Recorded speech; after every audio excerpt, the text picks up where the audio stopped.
शरणगमनेभ्यो नमः। श्रीगुरु शरणगमनेभ्यो नमः। भजरानामर्धसन्धानां रथानां छन्दसामपि मङ्गलानां च कर्तारौ वन्दे वाणीविनायकौ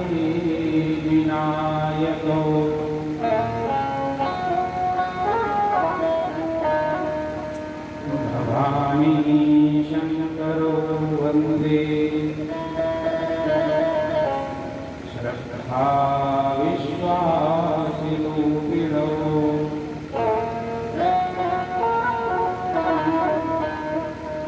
याभ्यां विना पश्यन्ति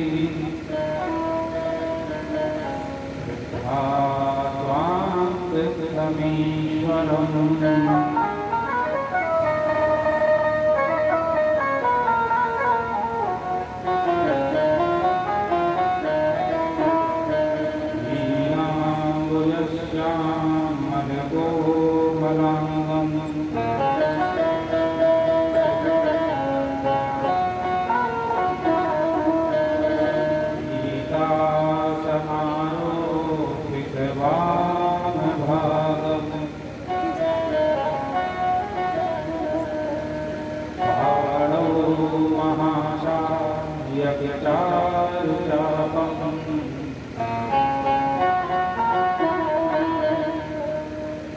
नमामि रामं रघुवंशनाथं।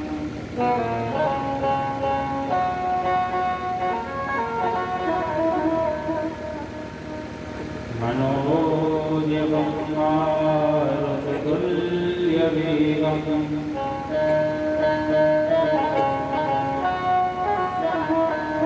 जितेन्द्रियं बुद्धिमतां वरिष्ठम्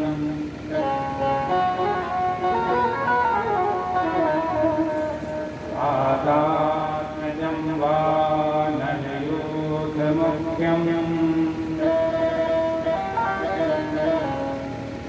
वीराजूतं शरणं प्रपद्ये।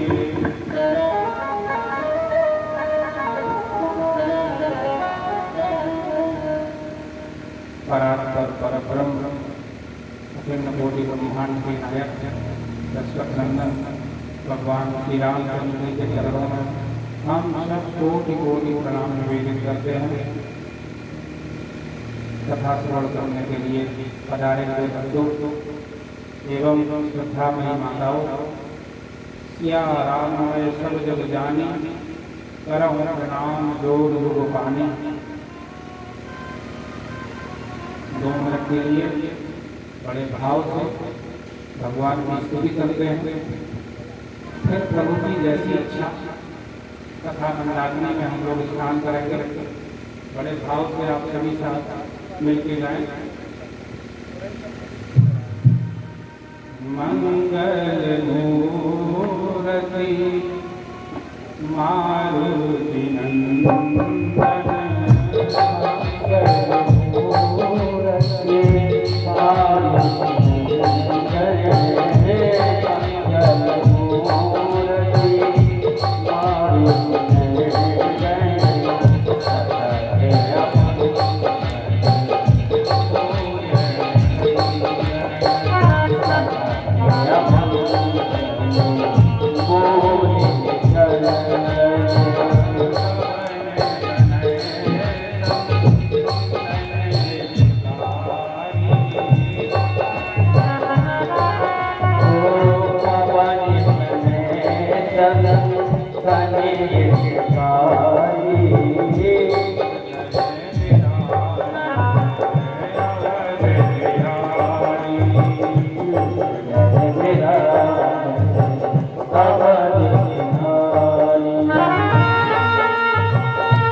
परम करी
भगवान की कृपा से हम सब यहाँ कथा श्रवण के लिए एकत्रित हुए हैं।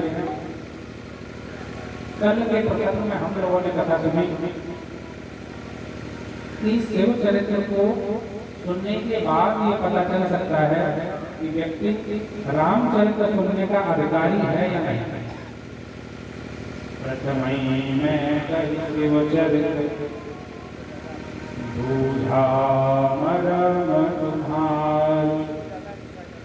याज्ञवल्क्य महाराज भरद्वाज जी से कह रहे हैं कि आपने पूछी थी राम कथा और हमने सुनाया आपको शिव चरित्र। शिव जी के हृदय में जिस प्रकार से राम भक्ति बसती है, यदि वैसे ही राम भक्ति आपके हृदय में है तो मैं अवश्य आपको कथा सुनाऊंगा। बोले भक्तवत्सल भगवान की। सती जी का जन्म पार्वती के रूप में हो चुका है। विवाह के अनंतर भगवान शंकर माता पार्वती दोनों लोग कैलाश पर्वत की ओर चले गए हैं। तो स्वामी जी महाराज कैलाश पर्वत से कथा प्रारंभ कर रहे हैं। परम रम्य गिरी वर कैलासो सदा जहाँ शिव शिव उमानिवासु।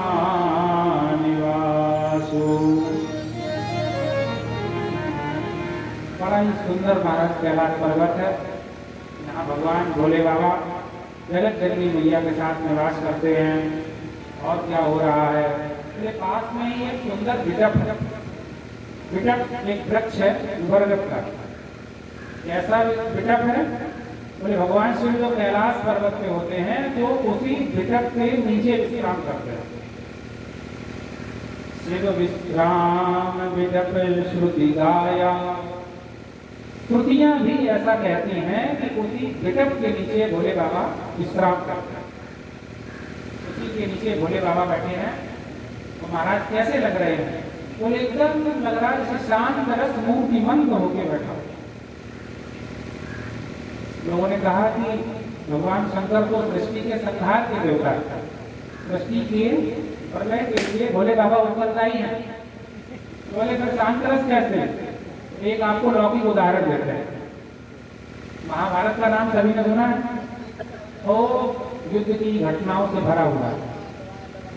आपको सुन करके जान करके बड़ा आश्चर्य होगा कि उसका जो अंगी रस है, अंगी माने प्रधान, मुख्य नव रसों में से जो महाभारत का मुख्य रस है, प्रधान रस है, वो शांत रस है।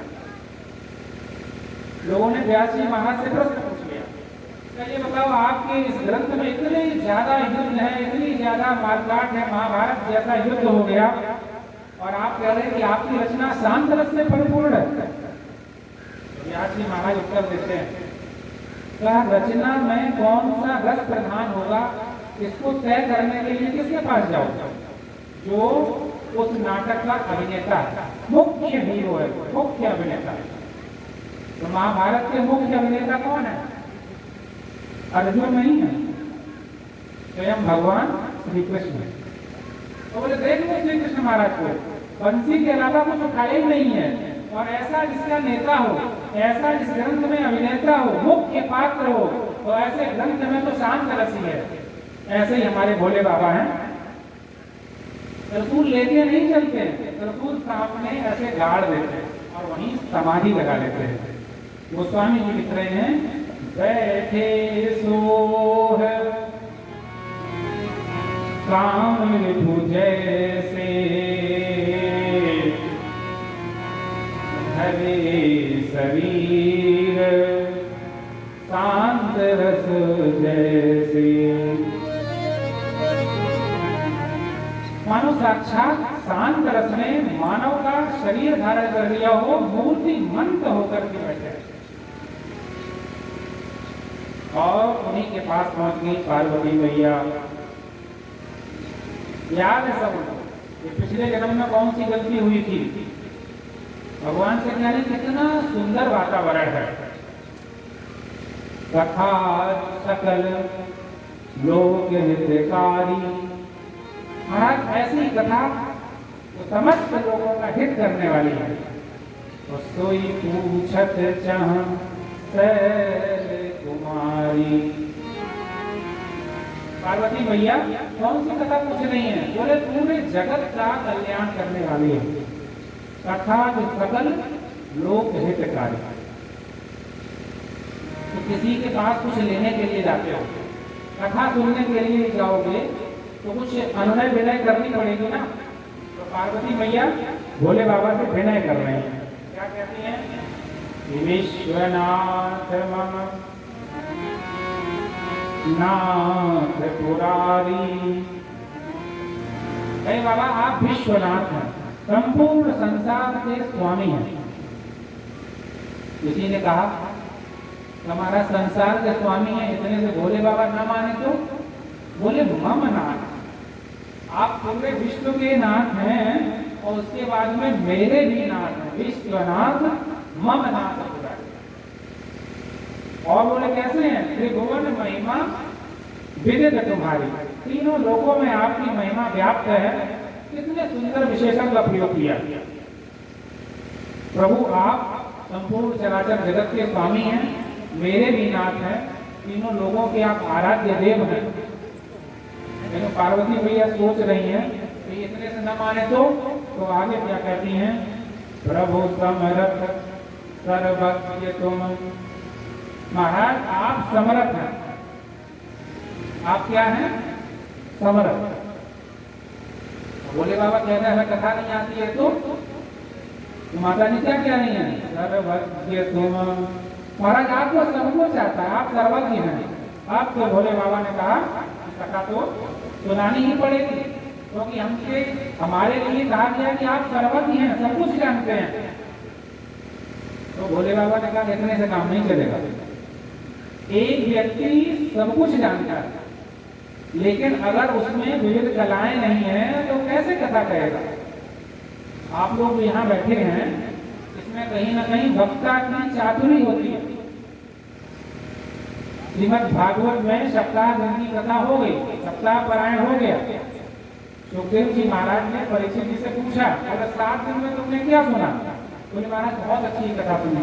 तमाम राजा लोग हुए, उन्होंने बड़े प्रतापी काल किए और एकदम दुष्टों का संहार किया। बोले और तमाम प्रकार के व्रतों को देखा, दुष्टों की गति कैसे सही हो सकती है, सदगति में कैसे परिणत होगी, हमने उन व्रतों के बारे में देखा। सुखदेव जी महाराज कह रहे इतने से काम नहीं चलेगा। ये आपकी महिमा नहीं है कि आप 7 दिन तक बिना खाए पिए गंगा के तट पे बैठे रहे। सुखदेव जी महाराज कहते हैं बचो विभूति न तो पारमार्थ्यम। अगर आप कह रहे हैं कि महाराज हमने 7 दिन की कथा सुन ली है, इसी से मोक्ष हो जाएगा, तो सुखदेव जी महाराज कहते हैं बचो विभूति। ये वक्ता की वाणी का वैभव है कि आप शांत होकर के बैठे हैं और चित्त लगा के कथा सुन रहे हैं। वही जब शिव जी ने पूछा कि हम सर्वज्ञ हैं तो कथा कैसे कहें, तो पार्वती मैया ने क्या जोड़ दिया? सकल कला गुण धाम। सुखदेव जी महाराज उसको वाचा से संबोधित कर रहे हैं और पार्वती मैया कह रही हैं कि आप समस्त कलाओं के धाम। अब तो महाराज कथा कहना आपको आते होगा, 2-4 भजन गाना भी आता होगा, चौपाइयों का भी आप गान कर लेते होंगे, बोलने में बड़े चतुर होंगे। इतने प्रकार के विशेषणों से जब शिव जी की वंदना की तो मना नहीं कर पाए और पार्वती मैया की प्रशंसा करें। भोले बाबा कहते हैं कि आज आपने जो कथा पूछी है ये वस्तुतः केवल आपके कल्याण के लिए नहीं है, ये संपूर्ण चराचर जगत के कल्याण के लिए है। और साथ में ही प्रश्न जो आपने किया है ये बहुत ही सराहनीय है। आज भी इन घरों में ऐसे प्रश्न पूछे जाते हैं और भगवत कथा की चर्चा होती है। निश्चित ही वो प्रश्न पूछने वाले भी प्रशंसनीय हैं, वंदनीय हैं। भोले बाबा पार्वती जी की भूरी भूरी प्रशंसा कर रहे हैं कि आज आपने ऐसा प्रश्न पूछ लिया तो चराचर जगत का कल्याण करने वाला है। बोलो जय श्री राम। कौन सी कथा सुनना चाहते हो? शिव जी ने कहा भाई पूछो, बता देंगे। तो पार्वती मैया ने कहा कि ऐसे नहीं आप शुरू हो जाए, हम सुन रहे हैं, हम मुक्त श्रोता है ना, परीक्षित जी बन के बैठे हैं ना, तो जो हम कहें वही सुनना है। पार्वती मैया 5 प्रश्न कर रहे हैं, बस कथा किस पे केंद्रित होगी ये मुक्त श्रोता बताएगा ना। कई बार जिनको बहुत ही कथा में रुचि होती है, तो कथा प्रेमी लोग हैं, जैसे मैं बनारस में धर्म संघ संस्कृत महाविद्यालय में पढ़ता था, तो वर्ष में 2 बार कथाएं होती थी। महाराज उसमें खूब विभिन्न था। कभी वहां शिव पुराण की कथा होती थी, मुख्य श्रोता वही है। अगली बार वो कहा कि इस बार राम कथा होनी चाहिए, वहां राम कथा होती थी। फिर बदल के भागवत होती थी, फिर देवी भागवत होती थी। तो जो मुख्य श्रोता है, या यदि हम ये कहें कि मुख्य कथा को करवाने वाला व्यक्ति है, उसकी इच्छा पर निर्भर है ना कि वो क्या सुनना चाहता है। तो पार्वती मैया 5 सवाल पूछ रही हैं, तब उस कथा में यही सुनना है। यानी एक तो जो राम जी के विषय में आपने कहा कि ये पूर्ण ब्रह्म है, तो उनके विषय में कुछ बातों को जानना है। जो न प्रतनयत ब्रह्म किमी नारी विरह मति भोर। अगर ये राजकुमार ब्रह्म है, सच्चिदानंद घन है, तो ये नारी ग्रह में क्यों घूम रहे थे? क्या कारण था? देख चरित महिमा सुनत भ्रमत बुद्धि अति मोर। राम जी के ऐसे चरित्र को सुनकर के मेरी बुद्धि भ्रमित हो जाती है। देखिए, क्या ऐसा होगा कि जो साक्षात भोले बाबा की अर्धांगिनी हो और उनको राम जी के विषय में ऐसा मोह हो जाए? तो बताओ, ये प्रश्न जगत हितकारी है कि नहीं है? ऐसा मोह, ऐसा संशय हम अज्ञानियों को होता है। वो तो सब कुछ जानने वाली है, शिव जी की अर्धांगिनी हमको सब पता है, लेकिन वो एकदम अज्ञान, अकिंचन, एकदम विमूढ़ बन के पूछ रही है। क्यों? क्योंकि ये कथा लोक का हित करने वाली है। और आगे कह रही है, इसके बाद क्या कहिए? पुण्य प्रभु कहो राम अवतारा। अगर ब्रह्म है, उन्होंने जो लीलाएं की हैं, तो उनके अवतार को कहिए। अवतार का क्या कारण है? किस कारण भगवान इस मृत्यु लोक में, इस पृथ्वी पे अवतार लेके आते हैं? बाल चरित पुण्य कहूं। इसके बाद में भगवान के बाल चरित्र का वर्णन करिए। जब भगवान छोटे से थे तो उनकी लीलाएं कैसी थी? एकदम प्रश्नों की झड़ी लगा दी माता जी ने। और फिर कह रही हैं, कहु जथा जानकी विवाही। महाराज, फिर वो बताइए कि कैसे उन्होंने सीता जी से विवाह किया। राम जी के विवाह को नहीं सुनना चाहती हैं। पार्वती मैया कह रही, कहु जथा जानकी विवाही। तो भगवान राम को सीता जी इसलिए नहीं मिल गई थी कि वो दशरथ नंदन थे। होता है ना, अरे बोले हमारे पिताजी बहुत बड़े आदमी हैं, तब क्या होगा? बोले हमारी शादी हो जाएगी, हम कुछ करें चाहे न करें।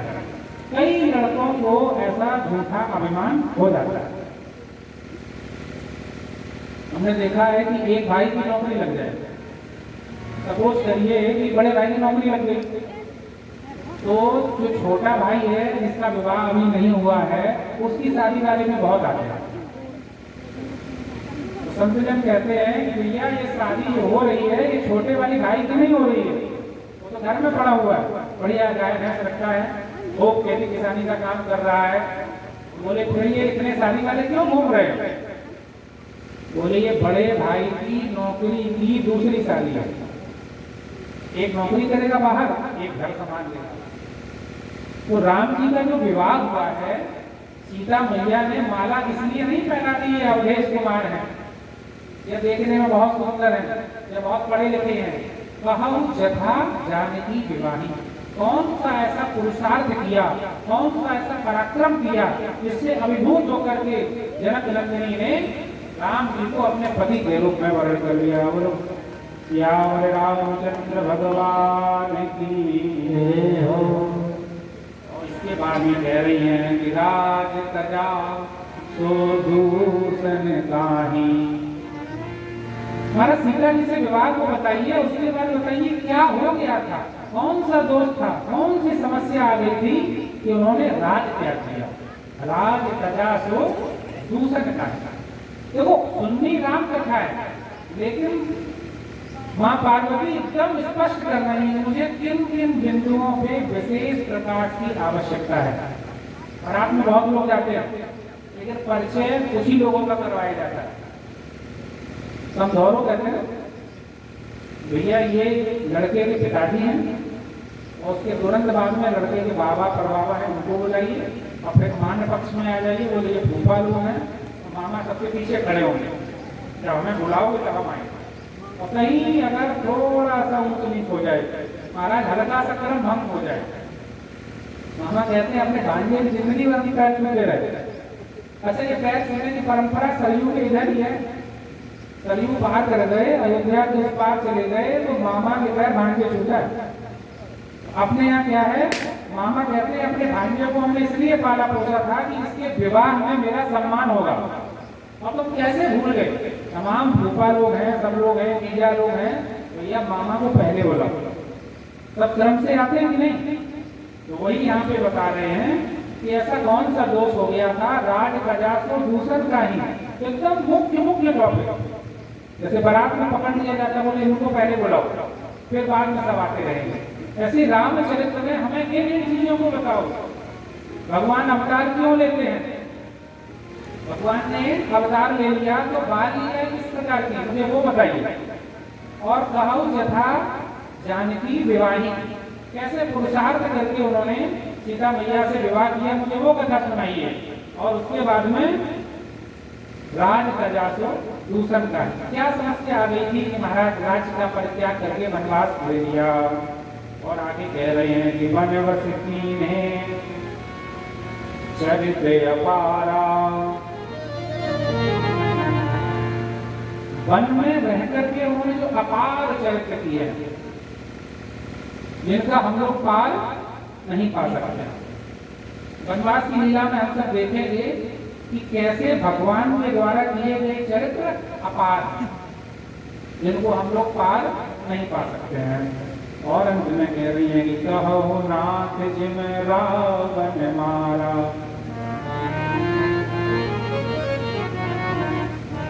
वो तो एकदम मर्यादा पुरुषोत्तम बन के गए थे ना, मर्यादाओं में बंधे थे। वो एकदम चक्र सुदर्शन नहीं था, बोलबात एक बार चलाया सबकी मजाक हो गया। मर्यादाओं में बंधे हुए मर्यादा पुरुषोत्तम राम ने ऐसे रावण को मारा। बहुरी कहो करुणायतन कीन जो अचरज राम, प्रजा सहित रघुवंश मणि किम गवरे निज धाम। पूरी संपूर्ण राम कथा मानिए, मतलब भगवान के उदार चरित्रों को बताइए। और अंत में ये भी बताइए कैसे अपने परिकर के साथ में भगवान अपने धाम को गए। सियावर रामचंद्र की जय हो। इतने सुंदर प्रश्नों को जब भोले बाबा ने सुना, उनका शरीर एकदम पुलकित हो गया। और भोले बाबा भगवान राम का ध्यान करने लगे। आइए हम आप भी 2 मिनट भगवान का ध्यान करते हैं। श्री राम जय राम जय जय राम, श्री राम जय राम जय जय राम, श्री राम जय राम जय जय राम, श्री राम जय राम जय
ज्ञान रस दंड जुग पुनि मन बाहिर दी। इतने सुंदर प्रश्नों को सुन करके बाबा की समाधि लगी। कितनी देर के लिए? दंड जुग, 2 घड़ी के लिए। एक घड़ी में हमारा 24 मिनट होते हैं। भोले बाबा ने 48 मिनट के लिए भगवान का ध्यान किया। मानो ये कथावाचक के लिए संदेश है, शिक्षा है।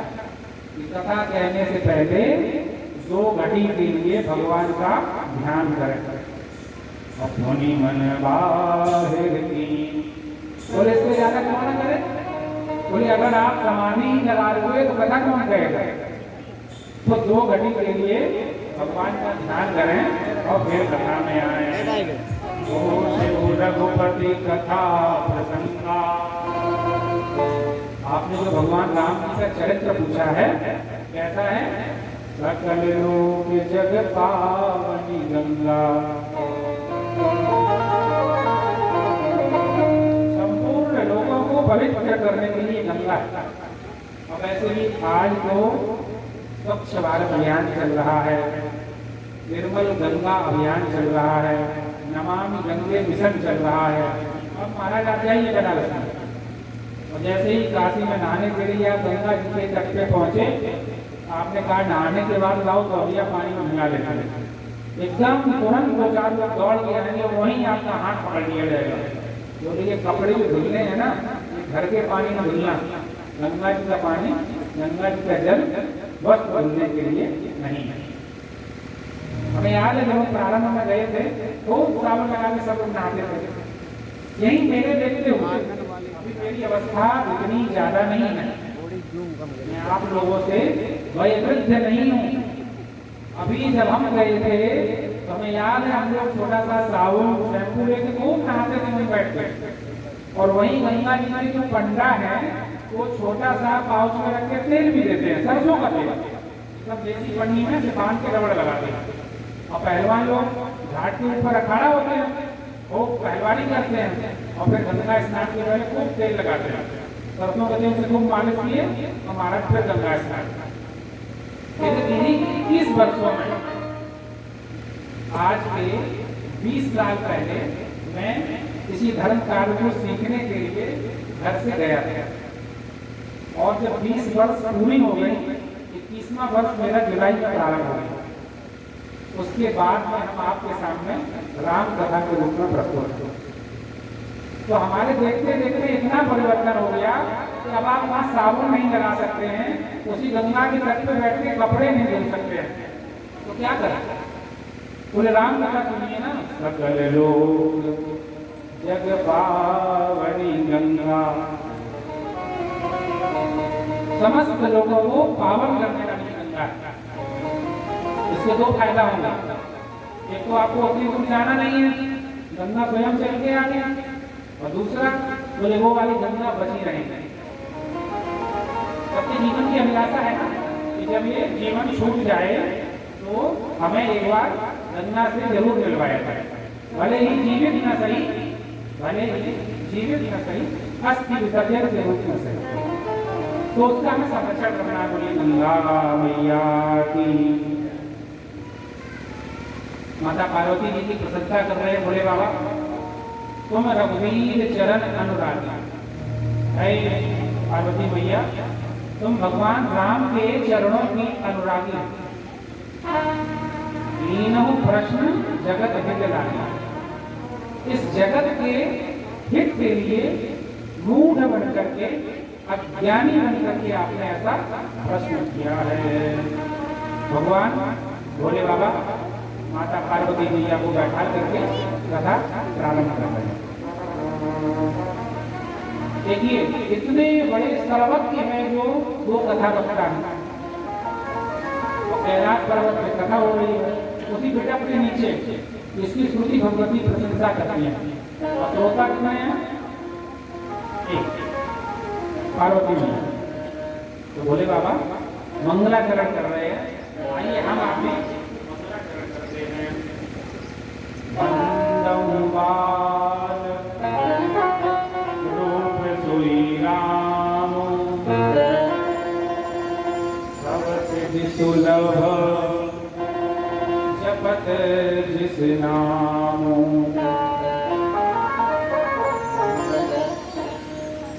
मैं उस बाल रूप में जो भगवान राम है उनकी वंदना करता हूँ। यहाँ से स्पष्ट हो गया कि भोले बाबा के इष्ट देव कौन है। लोगों ने कहा भगवान राम, वो तो हम कह रहे नहीं, उनके इष्ट देव हैं बाल राम, जो छोटे से राम, बालक के रूप में जो राम है वो भोले बाबा के इष्ट देव हैं। भोले बाबा के हृदय में जो राम बसते हैं वो धनुष लेकर के नहीं जाते हैं, ऐसा नहीं है धनुष लेकर के एकदम पढ़ने वाले हैं, वो तो सुतीक्षणी के हृदय में हमें लेके आ गया। लेकिन भोले बाबा के हृदय में कौन है? अन्नम बाल रूप सोई राम, एकदम बाल रूप वाले हैं और सब में तो सुलभ, एकदम सुलभ नहीं है। जो जिधर बुलाता है भगवान राम छोटे से हैं, चमक के उसके पास में चले जाते। उसके बाद वंदना करते हैं मंगल भवन अमंगल हारी, दशरथ अजीर बिहारी। पहले बाल रूप में भगवान राम का ध्यान किया, फिर राम के नाम का ध्यान किया। भगवान राम का नाम कैसा है? मंगल का घर है और अमंगल का नाशक। ऐसे भगवान राम के नाम को जो धारण करने वाले हैं वो दशरथ के घर में विराजमान हैं। और इसके बाद में स्वयं पार्वती मैया की वंदना प्रशंसा कर रहे हैं। धन्य धन्य गिरि राजकुमारी, तुम समान नहीं उपकारी।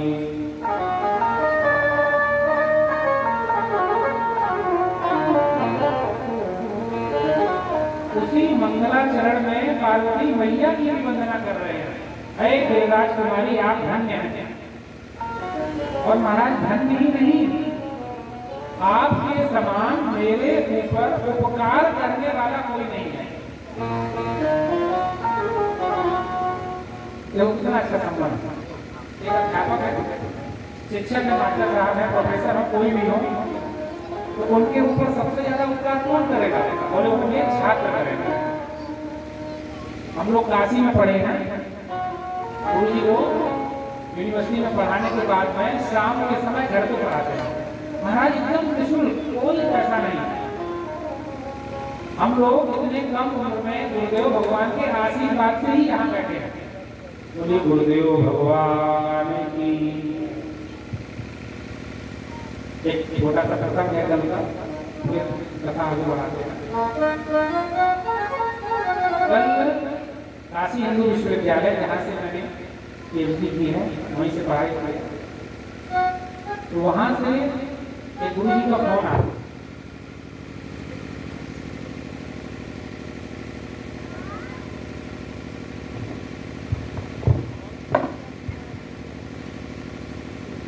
बोलो जय श्री राम। फोन करके हमें शुभकामनाएं दी जा रही है। इसलिए बोले काशी में अध्ययन किया आपने, MA, NET, JRF, PhD, B.Ed, C.Tech, वो आप नौकरी भी कर लियो। इसके पहले भी हमने 2 नौकरी कर ली है और उसके बाद महाराज यहाँ डिग्री कॉलेज में प्रोफेसर बन के आ गया। लेकिन उनके फोन पे जो हमें प्रशंसा व्यक्त हो रही थी वो मैं यहीं से महसूस कर रहा था। उन्होंने कहा कि हम सब बैठ के चर्चा करते हैं कि देखो इतना संस्कार था, इतनी बढ़िया जॉब लग गई, नौकरी हो गई, प्रोफेसर साहब हो गए, लेकिन साहब धोती कुर्ता से अनुराग नहीं गया। मैं वहां के कार्यक्रमों में मंच पे जब बोलता था तो कुछ इसी प्रकार का हमारा संवाद होता था। लेकिन एक बात उन्होंने कही, मेरे जो शोध निर्देशक जी थे, अभी हाल में ही करीब 4 महीना पहले उनका स्वर्गवास हो गया है, श्री धाम भगवान के बैकुंठपुर में वो पहुंच गए हैं। उन्होंने हंसते हुए हमसे एक बात कही, वो दक्षिण के ब्राह्मण थे, मैंने उनका सरनेम था। बोले आज अगर नैने साहब होते कितना प्रसन्न होते। तो जैसे ही मैंने बात सुनी तो मैं करुणा में डूबने वाला था, तो सामने वाले गुरुदेव ने तुरंत अपनी बात में जोड़ दिया। बोले वो जहां है वहीं से आपको आशीर्वाद दे रहे हैं। बोलो गुरुदेव भगवान की जय हो। तो एक अध्यापक के लिए सबसे अच्छा कार्य क्या है? छात्र पढ़ने के लिए आ जाए, वो चाहे ट्यूशन पढ़ाए, चाहे फ्री में पढ़ाए, चाहे विद्यालय में पढ़ाए। और एक वक्ता के लिए सबसे अच्छा कौन है? तुम्हारा सामने बैठ जाके हमारा कथा शुरू करो। और वही तो पार्वती मैया ने किया। तो जब पार्वती मैया ने कथा सुनने के लिए आग्रह किया तो भोले बाबा उनकी बड़ाई कर रहे हैं। धन्य धन्य गिरिराज कुमारी, तुम समान नहीं तो उपकारी। आपके समान कोई धन्य नहीं है और मेरा कोई उपकार करने वाला नहीं है। आज आपने इतना बड़ा उपकार किया। और इसके बाद में भोले बाबा मंगलाचरण करते हैं। बाल रूप में भगवान राम की वंदना करके कथा प्रारंभ करते हैं। एक छोटा सा सवाल मैंने पहले दिन कथा में बताया था कि मानस सरोवर के 4 घाट बताया था। चलिए रिवीजन हो जाए। भोले बाबा किस घाट के वक्ता है? भोले बाबा ज्ञान घाट के वक्ता है। तो जो ज्ञान घाट का वक्ता है वो तो फिर बड़े ज्ञानी जैसी बातें करेगा। और कर्म घाट पे बैठे हैं याज्ञवल्क्य जी महाराज, कथा सुना रहे हैं भरद्वाज महाराज। भक्ति घाट पे कालभूषण जी महाराज पक्षीराज गरुड़ को कथा सुना रहे हैं। और दैन्य घाट पे बाबा गोस्वामी तुलसीदास जी अपने मन को कथा सुना रहे हैं। हम आप भी कथा प्रारंभ करते हैं। बोल सियावर रामचंद्र भगवान की जय हो। अच्छा, पक्षीराज गरुड़ जी भी भोले बाबा के पास आए थे। बोले महाराज हमें भी कथा सुननी है।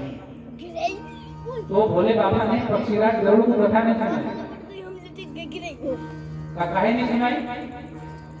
बोले कथा ऐसा व्यवस्था है, कथा ऐसी चीज है कि एक बार सुनने से कुछ नहीं होता। ये पार्वती मैया अठानी नहीं है, वो नहीं रहेंगे। आज सुनाएंगे, कल सुनाएंगे, एक बार विश्राम हो जाएगा फिर सुनाएंगे। भगवान के चरित्र कभी संपूर्ण नहीं होते हैं। हम उनको 9 दिन में विश्राम करने की कोशिश करते हैं और फिर कथा होती है। और हर बार कुछ ना कुछ नया चलता रहता है। तो पक्षीराज गरुड़ को उन्होंने याज्ञवल्क्य महाराज के पास, पक्षीराज गरुड़ को उन्होंने कालभूषण जी महाराज के पास भेजा। और साथ में क्या कहा? नित्य हरि कथा होत तहाँ जाई। जहाँ नित्य कथा होती है, जहाँ कथा बंद ही नहीं होती है,